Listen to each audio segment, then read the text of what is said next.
You know what's holding you back. You can probably name it, and yet you're still stuck because the same invisible wall shows up every time you try to move forward. Just knowing your limiting beliefs hasn't destroyed them, has it? As smart as you are, you can't think your way out of a belief. You can't assume your way into a new one either, because beliefs aren't held in place by logic. They're held in place by an unconscious structure that organizes your experiences and tells you what they mean. This structure runs outside of your awareness, so you can't fix it with willpower, motivation, or positive thinking. Learn how to change the structure though, and your beliefs change instantly.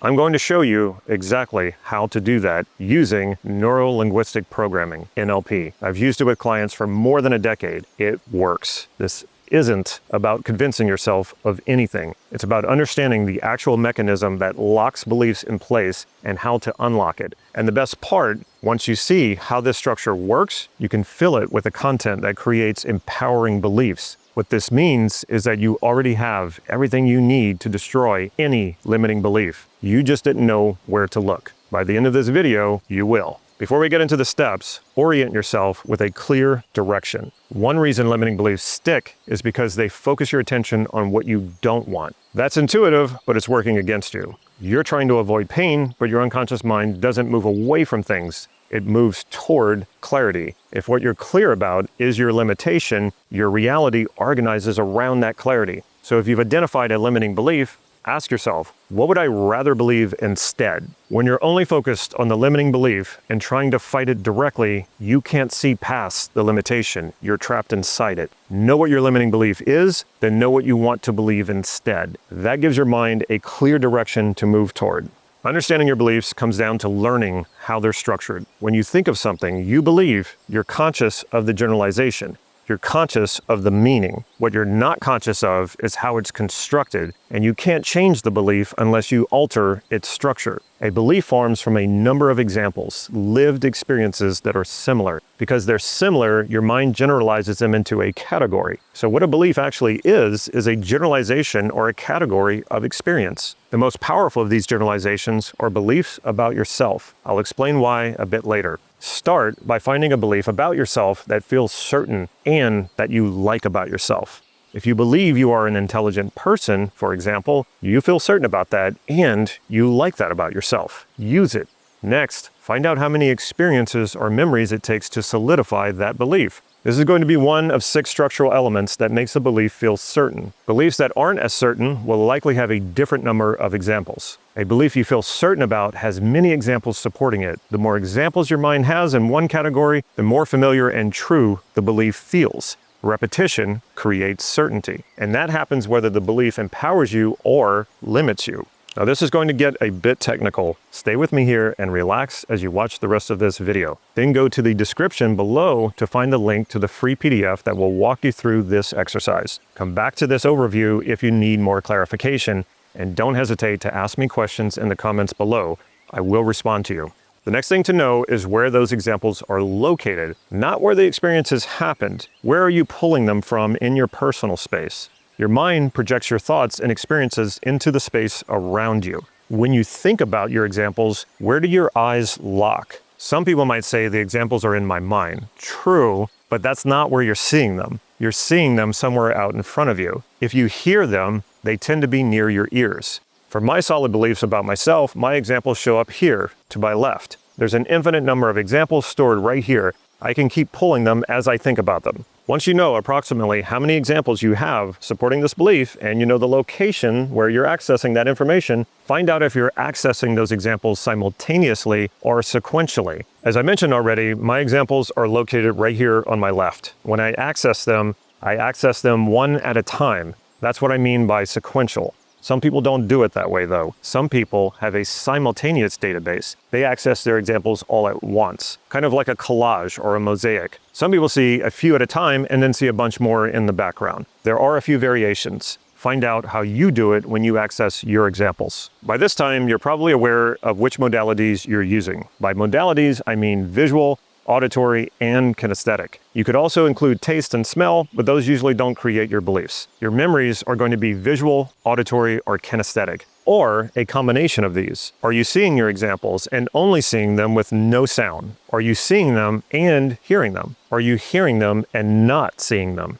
When I say kinesthetic, I'm not talking about emotional feelings. I mean perceptual kinesthetic. That means physical touch or proprioception, how your body is moving and being able to feel your body moving. When I access my examples here on my left, I see them appearing one at a time. Sometimes I hear them as well, but they're mostly visual, and I rarely get any kinesthetic perceptual information. The next thing to know in your examples is, are you associated into them or are you disassociated? Or do you do a combination of both? Associated means accessing your examples as if you're actually there, like a point of view perspective, or even fully stepping in and being immersed in the example, like you're reliving the experience entirely. That's association. Disassociation is when you see or hear like you're watching a movie of yourself or hearing your own voice talking to you. Those are forms of disassociation. I tend to be more disassociated than associated in my examples. Find out how you do it. There's no right or wrong way, just what makes the belief feel stronger or weaker. The final piece is something in NLP called submodalities. You already know that modalities are visual, auditory, and kinesthetic.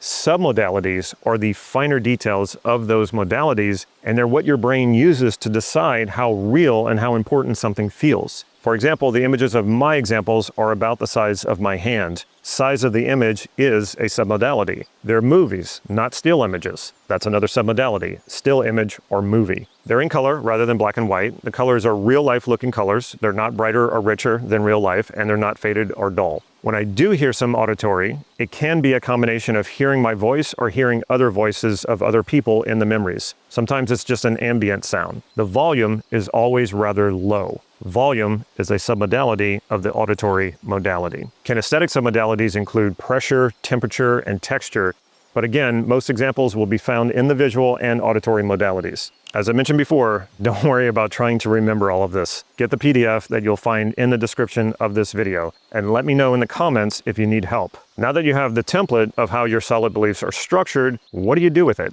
You can use it to transform beliefs about yourself, and when you do, they become self-fulfilling prophecies. I've transformed many beliefs about myself, and I also guide clients through belief transformation using what I just gave you. I'll use myself again as an example of how to do it. A limiting belief that I carried around for several years was that I was poor and broke. I grew up in a family that was middle class, but I actually thought we were just on the edge of being poor. That mindset was my father's strategy for saving money. Anytime we would ask for something, he would always say, "We're broke," or "We can't afford it." As a result, I grew up thinking we were always on the brink of poverty. Later, when I moved out on my own, I realized something surprising. My father was actually well off, but his way of talking about money and rarely spending it created a limiting belief in my mind, and that belief followed me. As I grew into an adult, got a job, and started making money, I never seemed to be able to hold on to it. Even when I worked extra hard and earned more because I wanted to get ahead, I always found myself broke again. I remember realizing this at a certain point when I started learning NLP. It didn't matter how much money I made. I would find a way to get rid of it.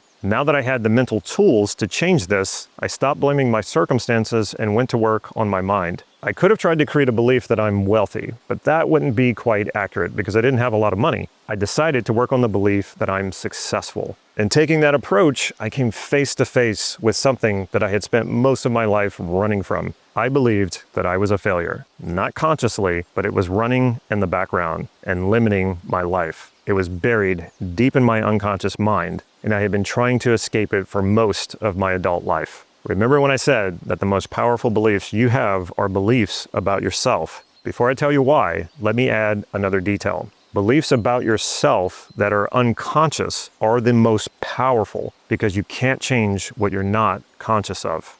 The beliefs you have about everything else but yourself are dependent on circumstances. For example, if you believe that something you attempted to do was a failure, then just that thing is a failure. You can just try something else. It's a simple fix. But what if you believe you're a failure? Then it doesn't matter what you do. It doesn't matter where you go. You will find a way to fail. That's exactly what I had been doing up to this point. That's what it takes sometimes when you're doing this work. Confronting beliefs about yourself that you don't even want to admit that you believe. But that's how you know that you're doing powerful work on yourself. And when you have good tools, like the one I'm giving you here, it's not scary because you know you can do something about it. I transformed the belief that I was a failure into the belief that I'm successful using the process I just gave you.